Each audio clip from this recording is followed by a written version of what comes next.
Amigo oyente, regresamos hoy al libro de Proverbios y nos corresponde el capítulo 14. No estamos avanzando demasiado rápido en esta sección y no tenemos la intención de hacerlo porque nos encontramos en una parte muy importante de la palabra de Dios. Aquí tenemos la sabiduría de Dios destilada, podemos decir, en frases pequeñas, y ellas son aptas para ciertas personas, y también corresponden a personajes que son mencionados en la Biblia, como hemos dicho, y corresponden además a personas que conocemos en el día de hoy. Y hay un proverbio para nosotros también, quizá más de uno. Bueno, en el versículo 1 de este capítulo 14 de Proverbios leemos: La mujer sabia edifica su casa, mas la necia con sus manos la derriba. No creemos que se esté hablando aquí de la estructura física del edificio. En la primera parte de este versículo leemos: La mujer sabia edifica su casa. Podemos pensar acerca de varias mujeres mencionadas en la palabra de Dios. Creemos que Sara es un ejemplo. Se nos dice que ella y otras que fueron las esposas de los patriarcas edificaron la casa de Israel. También podríamos incluir aquí a la madre de Moisés, Jocabed. Usted recuerda que ella, aunque era una esclava en un país extranjero, tomó a este pequeño muchachito, lo cuidó de una manera tierna y finalmente llegó a ser su nodriza. Ella fue la que le enseñó a él acerca del Señor y de las tradiciones que habían sido pasadas verbalmente de uno a otro. Ella era una madre maravillosa. Ella edificó su casa, aun cuando no tenía un edificio físico en ese sentido. Luego, en la segunda parte de este versículo se nos dice: Mas la necia con sus manos la derriba. Y hay varias mujeres, amigo oyente, mencionadas en las Escrituras, a las cuales esto describe correctamente. La casa que ellas edificaron fue destruida. Permítanos mencionar un ejemplo en particular que encontramos allá en el segundo libro de Crónicas, capítulo 22, versículos 2 y 3. Y allí dice: Cuando Ocosías comenzó a reinar, era de 42 años, y reinó 1 año en Jerusalén. El nombre de su madre fue Atalía, hija de Omri. También él anduvo en los caminos de la casa de Acab, pues su madre le aconsejaba que actuase impíamente. Y amigo oyente, la casa de Acab descendió a lugares muy bajos, y por cierto que este proverbio es una realidad en cuanto a ellos. Usted puede apreciar que estas son cosas que obran en la vida, y que han obrado en la vida también. Existen demostraciones de esto. Usted puede analizar esto en el laboratorio de la vida. Y han obrado en la vida, en el día de hoy, alrededor nuestro. De eso estamos seguros, ya que podemos ver muchos ejemplos. Ahora, en el versículo 2 de este capítulo 14 leemos: El que camina en su rectitud teme a Jehová, mas el de caminos pervertidos lo menosprecia. Su andar va a revelar en realidad su relación con Dios. Eso es lo que se nos dice en las epístolas. En la primera epístola del apóstol Juan, capítulo 2, versículo 6, leemos: El que dice que permanece en él, debe andar como él anduvo. Es decir, que nosotros debemos andar aquí como anduvo el Señor Jesucristo, en obediencia al Padre. Usted recuerda a Samuel. Él presentó este asunto delante de Saúl cuando él le dijo: Ciertamente el obedecer es mejor que los sacrificios, y el prestar atención que la grosura de los carneros. El obedecer es lo importante, amigo oyente. Su religión es falsa si en ella no existe una realidad y un andar aquí en la tierra. Eso es lo importante.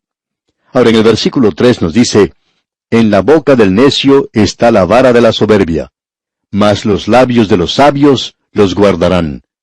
Esto es muy interesante. El necio por lo general se descubre a sí mismo por lo que dice. Usted lo único que tiene que hacer es escuchar lo suficiente de lo que esta persona tiene que decir y se dará cuenta. Y de paso, ¿no es este un buen cuadro de Goliat? Él habló demasiado, usted recordará, y creemos que él tuvo que lamentar eso. En el versículo 4 tenemos algo muy destacado. Allí dice: Sin bueyes el granero está vacío, mas por la fuerza del buey hay abundancia de pan. Esto es para nosotros algo sorprendente. El buey es utilizado o presentado en las Sagradas Escrituras una y otra vez como un ejemplo para nosotros en el día de hoy. Y el buey era una bestia que se utilizaba para el sacrificio también, y nos habla del sacrificio que realizó Cristo. Y creemos que también se menciona algo del andar. El buey era una clase de siervo del hombre. El buey era ungido con el yugo. Y nuestro Señor Jesucristo dijo que Él también tenía un yugo. Y se ha hecho la pregunta, ¿tiene Dios cuidado de los bueyes? ¿O lo dice enteramente por nosotros? Pues por nosotros se escribió. El buey era un animal fuerte. En realidad era el tractor y el automóvil de la familia de aquellos días. Ellos usaban el buey para hacer el viaje al mercado o a la ciudad, y también usaban el mismo buey para arar en el campo. Ahora, el buey era un animal un poco sucio. Uno tenía que limpiar el pesebre. Y la única forma de librarse de limpiar el pesebre, por supuesto, era librándose de los bueyes. Uno tendría así un pesebre limpio, pero sin bueyes, el granero está vacío. Aquí, pues, tenemos una lección espiritual tremenda que nos sirve para el día de hoy. Muchas personas hoy tratan de resolver los problemas en una iglesia donde existe una división y donde también existe grupos y camarillas. Y la forma de lograr esto es librándose de ciertos grupos. Y a veces estas camarillas están formadas por aquellos que uno no llamaría buenos apoyadores de la obra, o que son en realidad buenos obreros. Están activos como las termitas o polillas, y probablemente con el mismo resultado. Pero estas personas están queriendo librarse de otros que insisten en tener enseñanzas bíblicas, y ellos insisten que las cosas tienen que ser correctas y honestas en la iglesia. Y la pequeña camarilla no gusta de cosas como estas, se oponen a eso.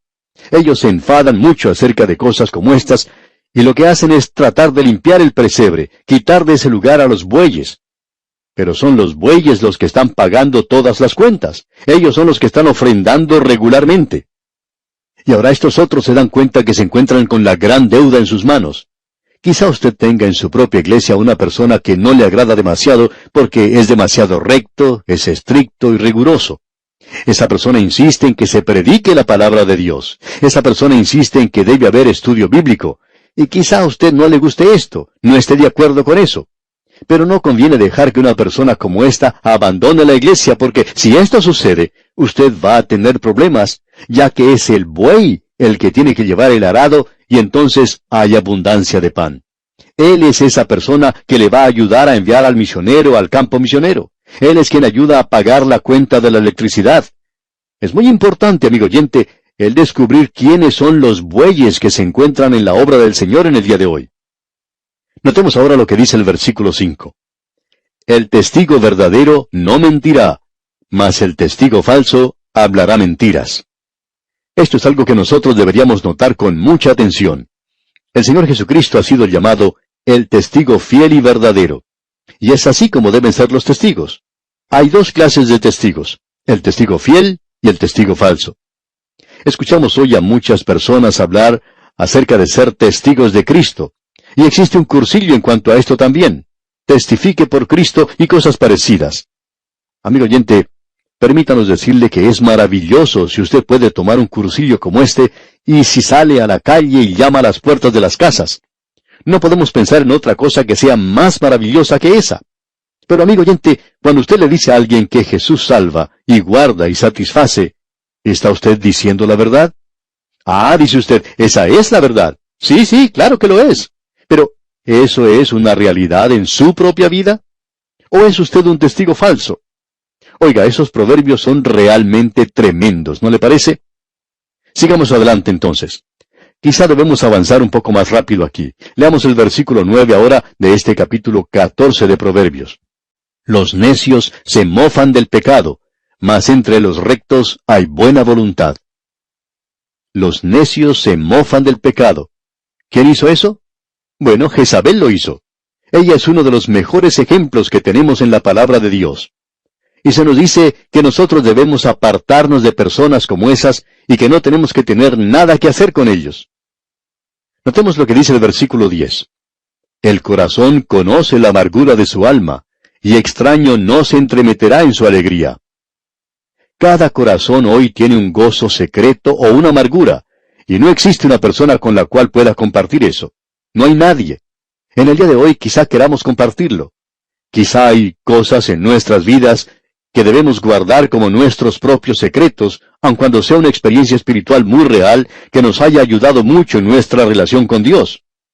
Hay algunas personas que quizá no aprecian esas cosas, y quizá puedan ser secretos que uno debería guardarse para sí mismo y no compartirlos con los demás.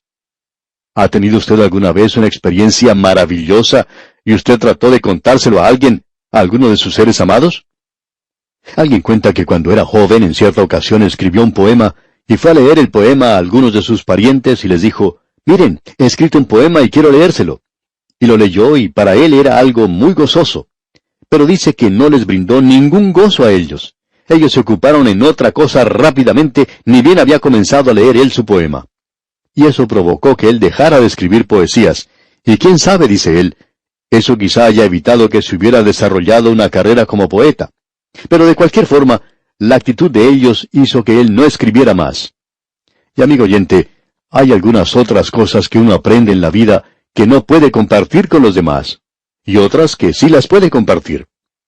Ahora el versículo 12 dice, «Hay camino que al hombre le parece derecho, pero su fin es camino de muerte».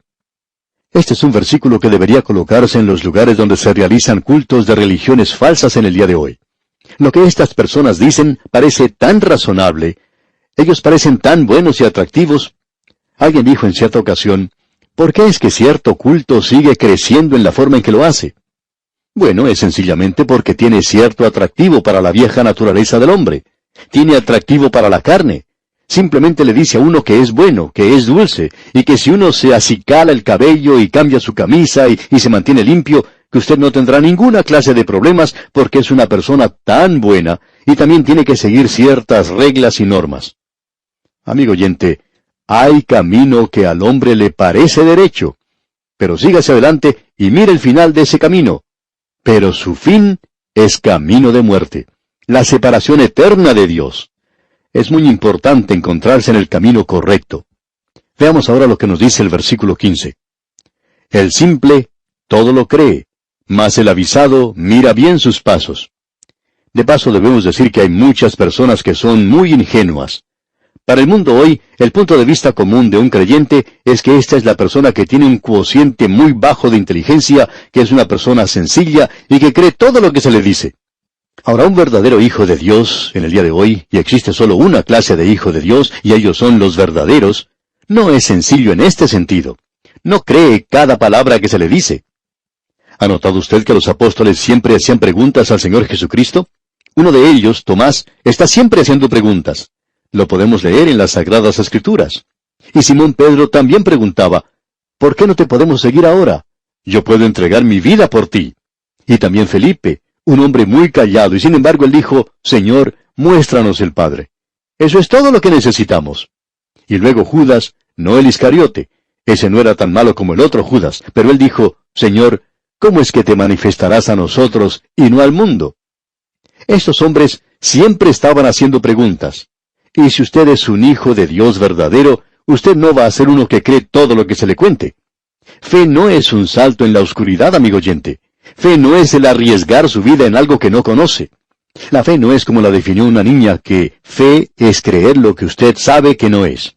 Amigo oyente, la fe descansa sobre una base sólida. Y Dios dice que si no es un fundamento sólido, que no crea en eso. El simple todo lo cree. Pero el hombre de bien, aquel que es sabio, va a probar esas cosas, y Dios dice, probad al Señor y ved que Él es bueno. Ahora, en el versículo 16 de este capítulo 14 de Proverbios leemos, El sabio teme y se aparta del mal, mas el insensato se muestra insolente y confiado. El sabio teme. ¿A quién teme? Bueno, es el temor de Jehová. Bueno, eso es muy importante. Lo que necesitamos reconocer aquí es algo muy importante y probablemente deberíamos leer los siguientes versículos, 17 al 19 de este capítulo 14 de Proverbios. El que fácilmente se enoja hará locuras, y el hombre perverso será aborrecido. Los simples heredarán necedad, mas los prudentes se coronarán de sabiduría. Los malos se inclinarán delante de los buenos, y los impíos a las puertas del justo. Y lo que nosotros escuchamos, la gente sencilla también lo escucha. Y ellos tienen una credulidad sorprendente. Estas personas pueden creer cualquier cosa si cierta persona lo dice. Alguien dijo que hay algunas personas que creen cualquier cosa si alguien se lo dice como un secreto. Y eso es verdad hoy. Y esas personas aceptan aún las cosas más absurdas. Nos sorprende en realidad ver cómo hay otras que realmente se aprovechan de esta clase de personas. Y quisiéramos declarar algo en este mismo momento. No es lo que el predicador está diciendo lo que es importante. es lo que la palabra de Dios dice. Y permítanos decirle, amigo oyente, que no somos el oráculo de Delfos, ni tampoco estamos hablando ex cátedra. No queremos asumir una posición como esa. No somos de esos que lo saben todo. Usted puede probar lo que estamos diciendo por la palabra de Dios y ver si eso es lo que la palabra de Dios enseña. No se deje engañar, amigo oyente. Hay muchos discursos atractivos hoy en la iglesia y fuera de la iglesia, en la radio y fuera de la radio. Pero, amigo oyente, no crea todo lo que escuche. Creemos que este es un buen consejo, el que estamos pasando en este momento. Ahora se nos dice en el versículo 20, el pobre es odioso aún a su amigo, pero muchos son los que aman al rico. Cuán cierto es esto, ¿verdad? El pobre en el día de hoy no puede aspirar a ocupar cargos de importancia. Para eso no tiene que ser una persona muy rica. Y luego el versículo 21 dice, peca el que menosprecia a su prójimo, mas el que tiene misericordia de los pobres es bienaventurado. Y nuevamente, esta es una prueba para usted, para ver qué es lo que siente hacia aquellos que no pueden hacer nada a favor suyo. ¿Está usted haciendo algo por ellos? Y luego el versículo 22 dice, ¿no yerran los que piensan el mal? Misericordia y verdad alcanzarán los que piensan el bien. ¡Cuán maravillosos son estos proverbios! Antes de finalizar este capítulo, consideremos algunos más que son destacados. El versículo 23 dice, en toda labor hay fruto, mas las vanas palabras de los labios empobrecen. Usted sabe, amigo oyente, que hay algunas personas que simplemente hablan, nunca hacen nada. Eso es todo lo que uno recibe de esas personas. El hacer de ellos es simplemente hablar. Ahora el versículo 24 dice, las riquezas de los sabios son su corona, pero la insensatez de los necios es infatuación. Las riquezas aquí no son necesariamente riquezas materiales. Hay muchas personas que son ricas, no con las cosas de esta vida, sino con las cosas que son espirituales. Eso es importante de notar aquí. Y el versículo 25 dice, el testigo verdadero libra las almas, mas el engañoso hablará mentiras. El Señor Jesucristo dijo, si un ciego guía a otro ciego, ambos caerán en un hoyo. Y luego en los versículos 27 y 30 de este capítulo 14 de Proverbios leemos, el temor de Jehová es manantial de vida para apartarse de los lazos de la muerte. El corazón apacible es vida de la carne, mas la envidia es carcoma de los huesos. Luego queremos mencionar un proverbio más al terminar el programa de hoy. Todos estos proverbios son maravillosos, pero queremos destacar uno de ellos. El versículo 34 dice, la justicia engrandece a la nación, mas el pecado es afrenta de las naciones. Y eso es algo que es muy importante. ¿Cómo nos gustaría ver este versículo en las Naciones Unidas, donde han dicho que ellos iban a convertir las espadas en arados? Porque ellos no van a realizar eso hasta que las cosas estén bien aquí abajo. Ellos no podrán hacer eso hasta que Cristo reine sobre la tierra. Y entonces descubrirán que la justicia engrandece a la nación. Pero en el día de hoy no lo creen. Sin embargo, la historia nos demuestra que eso es así de forma irrefutable. El camino de la historia está congestionado con el desecho, las ruinas de las naciones que no siguieron esto. Mas el pecado es afrenta de las naciones. Estos son proverbios de suma importancia los que estamos analizando aquí en este capítulo 14 de Proverbios. Nos encontramos ahora, digamos, en el segundo año del estudio universitario del joven, en la Universidad de la Sabiduría. Le invitamos, amigo oyente, a sintonizarnos en nuestro próximo programa, cuando Dios mediante comenzaremos a estudiar el capítulo 15. Será pues hasta nuestro próximo programa, Dios mediante, pero antes le recordamos que en el temor de Jehová está la fuerte confianza y esperanza tendrán sus hijos. Que Dios le bendiga ricamente.